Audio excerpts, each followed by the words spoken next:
Hello everyone. So we are going to start chapter number 13 which is your nuclei chapter. So first of all हम यहाँ पर समझे कि what is your nucleus. As you all know atom होता है उसके center पर nucleus होता है, center में nucleus रहेगा. If this is your atom, ये अगर atom है तो center पे आपके क्या क्या रहेगा, nucleus रहेगा. न्यूक्लियस में क्या होता है, न्यूक्लियस में न्यूट्रॉन्स होते हैं एंड प्रोटॉन्स होते हैं एंड न्यूक्लियस के चारों ओर कौन रिवॉल्व करते हैं, इलेक्ट्रॉन्स रिवॉल्व करते हैं, राइट. इतना तो हमें सबको पता है, राइट. सो यहाँ पर हमें न्यूक्लियस के बारे में उसकी डेंसिटी पता लगानी है, कितना स्मॉल है, ये सब चीज़ें इनके बारे में हम यहाँ पर डिस्कशन करेंगे. सो न्यूक्लियस क्या होता है हमें पता है, is a small dense positively charge part of an atom. Since electrons nucleus के चारों ओर रिवॉल्व कर रहे हैं तो बीच में जो आपका ये न्यूक्लियस है उसमें न्यूट्रॉन्स एंड प्रोटॉन्स तो है. न्यूट्रॉन्स क्या होते हैं, ऑलमोस्ट न्यूट्रल होते हैं. प्रोटॉन्स पर चार्ज कितना रहता है, ये होते हैं आपके positively charge particles. So overall जो आपका न्यूक्लियस है बीच में वो उस पर कितना चार्ज हुआ, उस पर पॉजिटिव चार्ज हुआ. सो इसीलिए हम कहते हैं न्यूक्लियस क्या होता है, positively charge part of an atom. Small रहेगा, डेंस होगा, क्योंकि जो न्यूट्रॉन्स एंड प्रोटॉन्स होते हैं वो बहुत ही डेंसली पैक्ड होते हैं इस न्यूक्लियस में. सो यहाँ पर it is extremely small compare to the size of atom. So अगर आप यहाँ पर देखो होल जो पूरा एटम होता है उसका अगर आप साइज देखें in the diameter, so atom का जो डायमीटर होता है वो कितना होता है, ऑलमोस्ट अबाउट 10⁻⁻10 मीटर होता है. एंड जो न्यूक्लियस रहेगा, न्यूक्लियस का जो डायमीटर रहता है वो रहता है अबाउट अप्रॉक्सीमेटली 10⁻⁻15 मीटर रहता है. तो आप देख लो कि न्यूक्लियस जो है वो 10⁻⁻15 मीटर है, कितना स्मॉल है in comparison with the atom.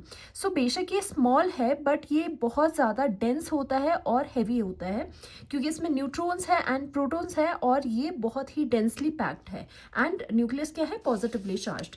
सो इतना हमें यहाँ तक अभी इंफॉर्मेशन हो चुकी है. Almost entire mass of the atom is concentrated in the nucleus. Again वही बात, जो जितना आपका पूरा जो एटम का मास होता है उसका मेजर जो पोर्शन होता है वो कॉन्सेंट्रेटेड होता है at the centre in the form of nucleus.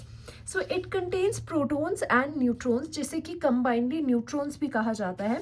For example अगर हम इस तरह से देखें, if this is your nucleus at the centre of the atom और ये इसमें आपको ये न्यूक्लियस में ये जो पूरा न्यूक्लियस है उसमें प्रोटॉन्स एंड न्यूट्रॉन्स आपको नज़र आ रहे हैं. ये प्रोटॉन्स है, फिर न्यूट्रॉन्स है और न्यूक्लियस के चारों ओर कौन रिवॉल्व कर रहे हैं, electrons are revolving around it. So composition अगर न्यूक्लियस की देखें तो न्यूक्लियस की कॉम्पोजिशन में nucleus consist of protons and neutrons which are called nucleons.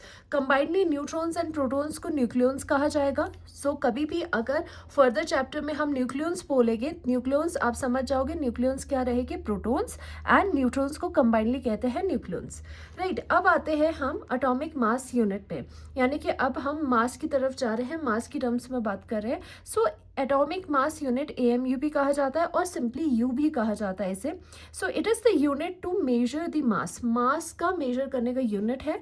Specially किसको, एटम्स, जैसे एटम का मास हो गया, न्यूक्लियस या फिर न्यूक्लियॉन्स का मास हो गया, उसको मेजर करने के लिए ये यूज़ होता है atomic mass, right. So unit to measure the atomic mass it is your AMU.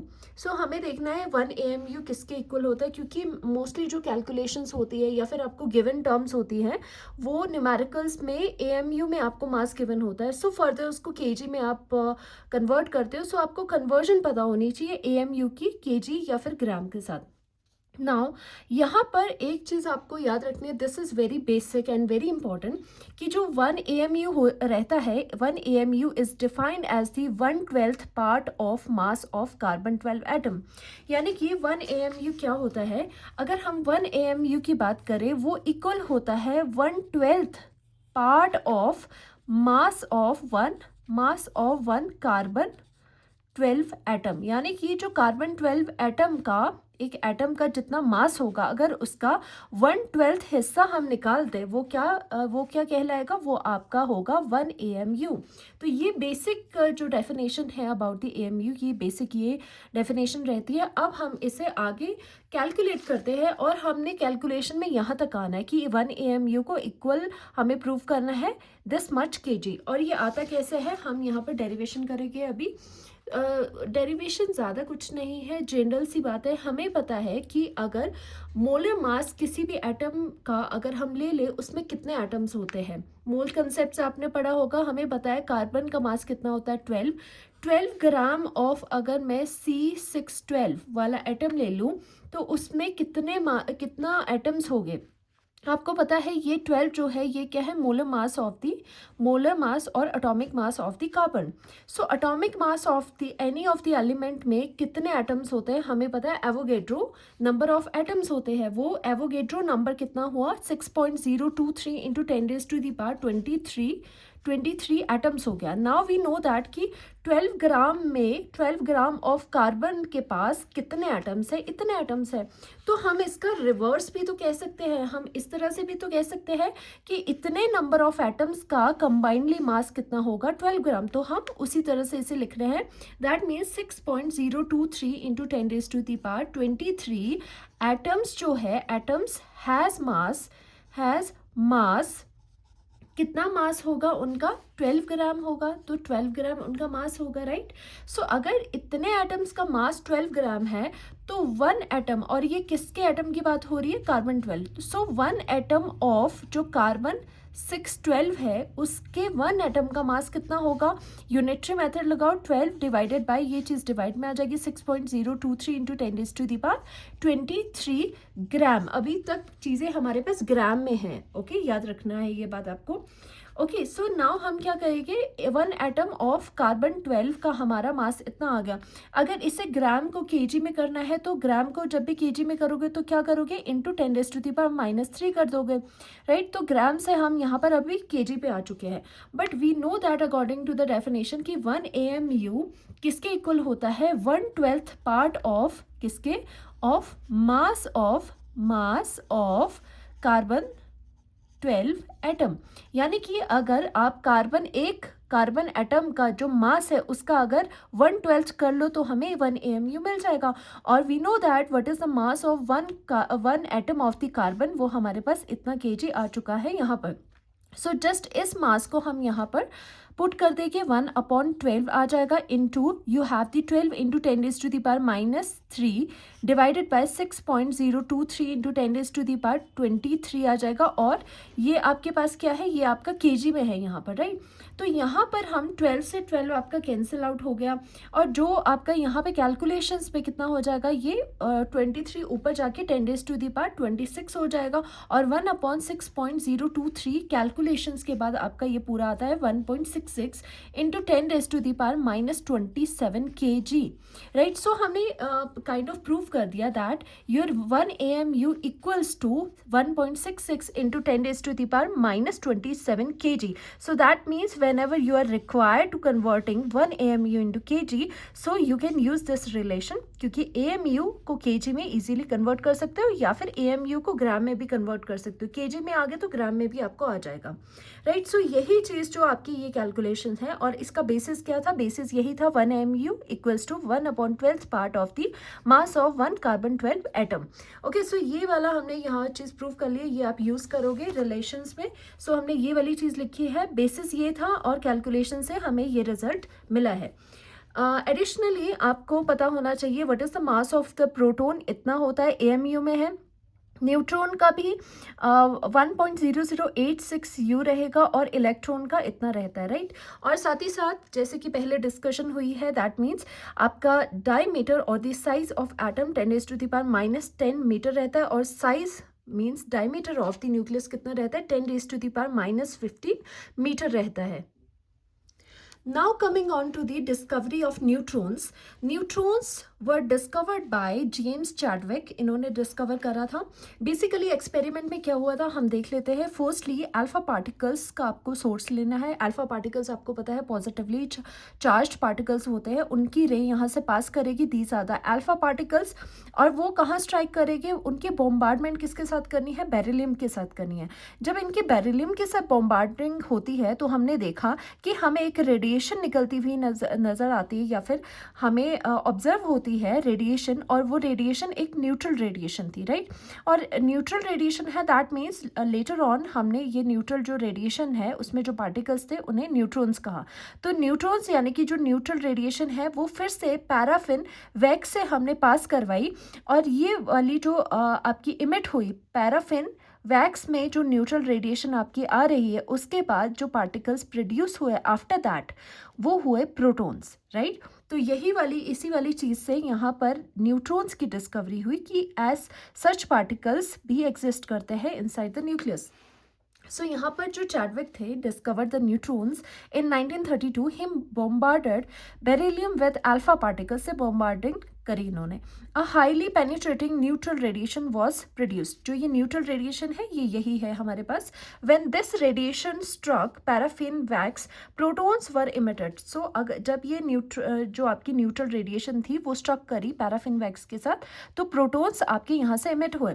This prove the presence of neutrons, that means the neutral particle with mass nearly equal to a proton. So हमने देखा यहाँ से discovery as such यहाँ पर हो गई है कि न्यूट्रॉन्स थे, न्यूट्रल पार्टिकल है, और नियरली उनका मास नियरली इक्वल था प्रोटॉन्स के, क्योंकि जैसे न्यूट्रॉन्स यहाँ पे पेनिट्रेट करे तो नेक्स्ट जो आपके बाहर को पेनिट्रेशन हुई पार्टिकल्स की वो प्रोटॉन्स थे, that means nearly same mass था न्यूट्रॉन्स एंड प्रोटॉन्स का, right. So a free neutrons के बारे में और आपको चीज़ें पता होनी चाहिए, like a free neutron unlike a free proton is unstable. जो आपका फ्री न्यूट्रॉन होता है वो अनस्टेबल होता है, वो stable only inside the nucleus ही रहता है, otherwise it will be highly unstable. जैसे फ्री प्रोटॉन एग्जिस्ट कर लेता है वो स्टेबल होता है, बट न्यूट्रॉन जो है वो अनस्टेबल रहेगा फ्री अगर न्यूट्रॉन रहा। So free neutron has mean life of about, उसकी जो फ्री न्यूट्रॉन की मीन लाइफ है वो 1000 सेकेंड है only. Now neutron is stable inside the nucleus and free neutron decays into a proton, an electron or an antineutrino. अगर neutron आपका बाहर रहेगा दैट मीन्स आपका फ्री रहेगा, तो वो आइदर डिके करेगा या तो इलेक्ट्रॉन्स पे या फिर अदर पार्टिकल्स में वो आपका डिके करेगा, वो स्टेबल नहीं रहता है, stable only inside the nucleus. Alright, now coming on to the composition of nucleus. वैसे तो हमें पता है न्यूक्लियस के अंदर क्या है, बट उसे नोटेशन हमने कैसे देनी है, कैसे लिखना है हमें। So firstly notation for the nucleus species, कोई भी न्यूक्लियस स्पीशी है या फिर कोई भी एलिमेंट है उससे एक्स से यहाँ पर उसके केमिकल सिंबल को लिखा जाता है। For example if we have carbon, so carbon का सिंबल सी आप यूज़ करोगे। इसी तरह से X denotes the chemical symbol and Z, यहाँ नीचे जेड लिखा जाता है, ऊपर ए। जेड होता है एटॉमिक नंबर, ए होता है मास नंबर। जेड सभी को पता है एटॉमिक नंबर क्या होता है, number of protons, right, number of protons हो गए। और एन आपका क्या है यहाँ पर, अगर एन को लेट कर दे नंबर ऑफ न्यूट्रॉन्स जो कि न्यूट्रल पार्टिकल थे, सो ए आपका क्या है, मास नंबर। और हमेशा सभी यहाँ पर याद रखोगे दैट मास नंबर क्या होता है, मास नंबर में होता है number of protons plus number of neutrons. हमेशा ए जो होता है लिखा हुआ that signifies the number of nucleus, क्योंकि प्रोटॉन्स एंड न्यूट्रॉन्स को कंबाइंडली नंबर ऑफ न्यूक्लियॉन्स कहा जाएगा। सो दैट मीन्स हम लिख सकते हैं that means A is equal to Z plus N. Z क्या था, जेड में एटॉमिक नंबर मतलब कि नंबर ऑफ प्रोटॉन्स, और N that means number of neutrons. So that means A is equal to Z plus N होगा। So कभी भी आपको नंबर ऑफ न्यूट्रॉन्स अगर निकालना हो तो जस्ट आपको ए माइनस जेड करना हो। आप यहाँ से भी समझ सकते हो, इस स्पीशी की रिप्रेजेंटेशन देख के आप जेड का मतलब होगा नंबर ऑफ प्रोटॉन्स है, अगर आप ए माइनस सेट करोगे, ए माइनस सेट करोगे तो आपको नंबर ऑफ न्यूट्रॉन्स मिल जाएगा, right. So as we know that कि न्यूक्लियस जो है वो पॉजिटिवली चार्ज है, so total charge on nucleus कितना होगा, पॉजिटिव चार्ज रहेगा जेड ई। जेड क्या है आपका एटॉमिक नंबर कितना है, ई क्या है आपका जो इलेक्ट्रॉन पे चार्ज होता है, ओके उसका मैग्नीट्यूड जितना चार्ज होता है उसके साथ मल्टीप्लाई करोगे, then you will get the total charge on the nucleus. For example nucleus of gold is denoted by nucleus of gold जो है उसकी रिप्रेजेंटेशन ये है। अब जो आपका 79 है ये क्या है, दिस इज योर जेड, और ये क्या है, this is your A which is your mass number. So यहाँ से नंबर ऑफ जो आपके प्रोटॉन्स होंगे वो इजीली निकल जाएंगे। This is the number of proton, Z कितना है 79। सो मास नंबर कितना है, mass number is equal to 197। अगर कोई पूछे how many number of nucleons are there, so nucleons क्या होते हैं, nucleons is nothing but the A mass number वो कितना है 197। एंड अगर नंबर ऑफ न्यूट्रॉन्स निकालना है तो सिंपली ए माइनस जेड करोगे, which is your A minus Z करके 118 न्यूट्रॉन्स आपके पास यहाँ पर आ रहे हैं। Alright, next is your isotopes, isobar and isotones क्या होते हैं ये भी आपको पता होना चाहिए। These are atoms, firstly isotopes की बात करें, these are atoms of the same element, element same रहेगा, दैट मीन्स आपका जो अटोमिक नंबर है वो सेम रहेगा with, that means same atomic number Z रहता है बट डिफरेंट मास नंबर रहते हैं, A डिफरेंट रहता है। जैसे कि प्रोटियम, हाइड्रोजन के जो आइसोटोप्स है सभी को पता है, प्रोटियम, ड्यूटीरियम, ट्रिटियम, तो इसमें नीचे जो Z वैल्यू है दैट इज इक्वल टू 1, सभी में 1 है, but mass number keeps on changing. For the protium it is equal to 1, then 2, then 3 for the tritium. So similarly carbon के भी 12, 13, 14 आइसोटोप्स होते हैं, 6, इसमें जो मास जो आपका Z रहेगा अटोमिक नंबर वो that will be same, that is equal to 666 रहेगा, बाकी आपके डिफरेंट रहेंगे मास नंबर, राइट। आइसोबार्स क्या होते हैं, अब आइसोबार में डिफरेंट हो गया, इसमें आपका A सेम रहेगा, that means mass number same रहेगा बट डिफरेंट Z रहेंगे, that means different atomic numbers रहेंगे। जैसे means different number of protons, देखो अगर आप कह रहे हो जैसे आर्गन एंड कैल्शियम है, इसमें क्या बोला जा रहा है कि सेम मास नंबर रहेगा, दैट मीन्स यहाँ 40 mass number are same, that is equal to 40, but different atomic numbers आपके डिफरेंट रहेंगे। और यहाँ पर अटोमिक नंबर्स अगर डिफरेंट है तो that means number of protons आपके डिफरेंट है, क्योंकि Z क्या डिनोट करता है, नंबर ऑफ प्रोटॉन्स को, so that means we have different number of protons over here. Similarly एक और सेट है आइसोबार का, ये लर्न कर लो आप। जैसे हाइड्रोजन का आइसोटोप जो था ट्रिटियम ले लो या फिर हीलियम ले लो, तो they have same atomic mass but they have different atomic number, 1 and 2 आ गया, right.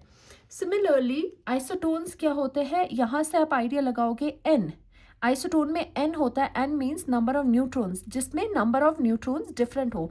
Atoms with same number of neutrons atoms with same number of neutrons but different numbers of Z, इसमें क्या रहेगा आपका, neutrons में same number of neutrons रहेंगे, N for same number of neutrons but आपके different रहेंगे atomic number, यानी कि Z आपका डिफरेंट रहेगा। जैसे Hg है आपका और Au है, मर्करी एंड गोल्ड, इसमें 80 यहाँ पर 198 एंड 197 है, और यहाँ पर जो Z है 80 एंड 79 है। दोनों को डिफरेंस लोगे, 10 माइनस 10 करोगे नंबर ऑफ न्यूट्रॉन्स निकलेगा, इसके लिए भी 10 माइनस 10 करोगे नंबर ऑफ न्यूट्रॉन्स निकलेगा, दैट इज इक्वल टू 118, जो कि दोनों के लिए सेम है। सो आइसोटोन्स क्या होता है, आइसोटोन्स मीन्स वो स्पीशीज जिसमें सेम नंबर ऑफ न्यूट्रॉन्स होंगे बट डिफरेंट अटोमिक नंबर्स आपके रहेंगे। होपफुली आपको यहाँ तक समझ आया होगा। Thank you so much.